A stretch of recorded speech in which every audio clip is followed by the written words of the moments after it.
Long ago, when the universe was first forming, some of the first creatures in existence were the dragon gods. They flew across galaxies into the entire universe, creating, shaping, making planets in their wake. Here in the solar system we know so well, they created 11 planets, all made to be distinct from one another, purposely by the dragon gods. When the time to see a Rovagug came about, two of these dragon gods, Apsu and the Hawk, were among the gods who worked to seal him away.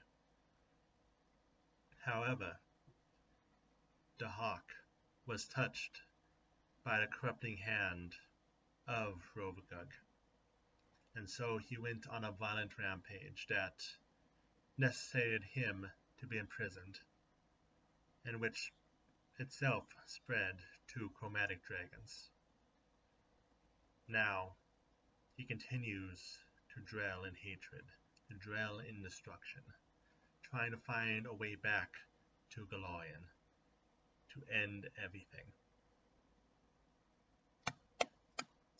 Hello.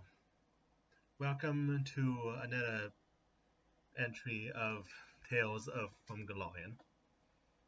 I am once again acting as a storyteller this evening. Today's all three stories will be themed more closely around the Dragonkin,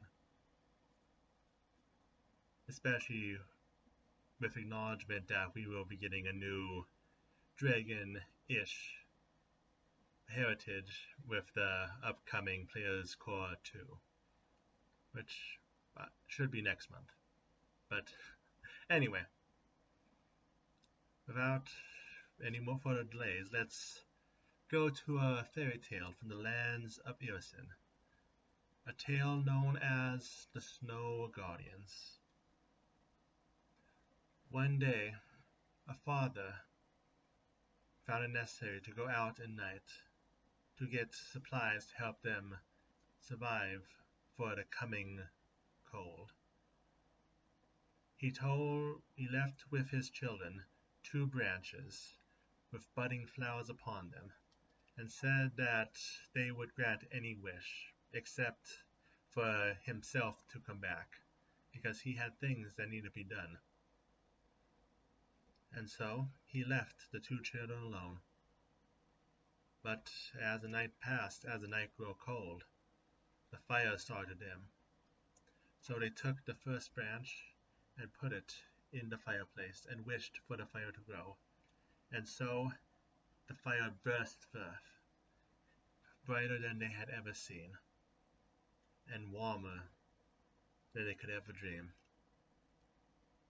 But even so, as the night continued to pass, the winds continued to blow, and their howling matched the howling of the wolves all around. Scared, they put the second branch next to the door and wished for protection from the outside. There was a great mighty thud, and all was silent. And so the children managed to sleep the night peacefully.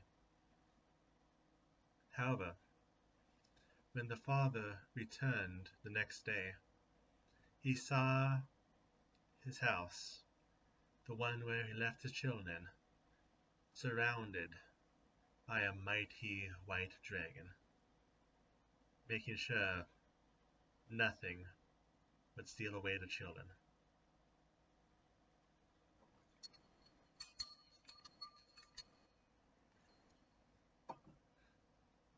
I'm out of props.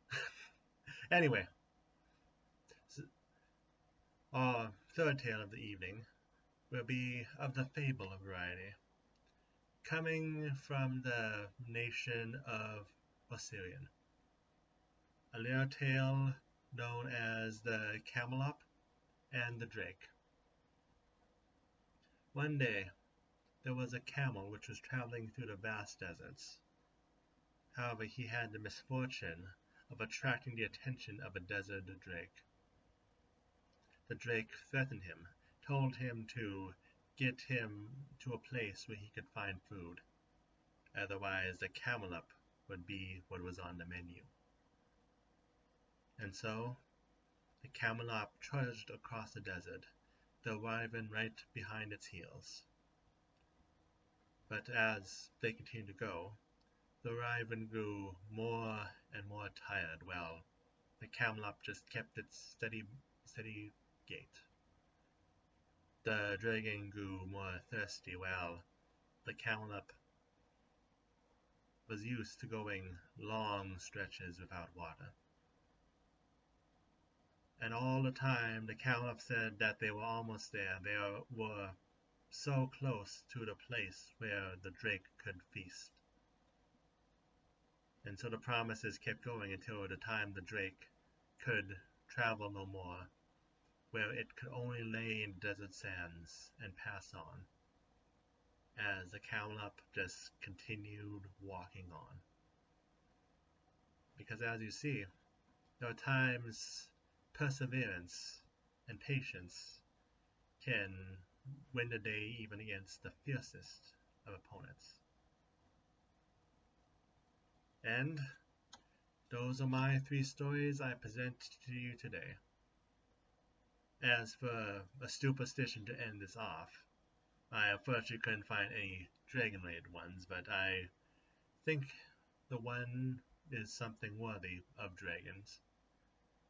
Well, of people frightened at least. Something dragons would enjoy.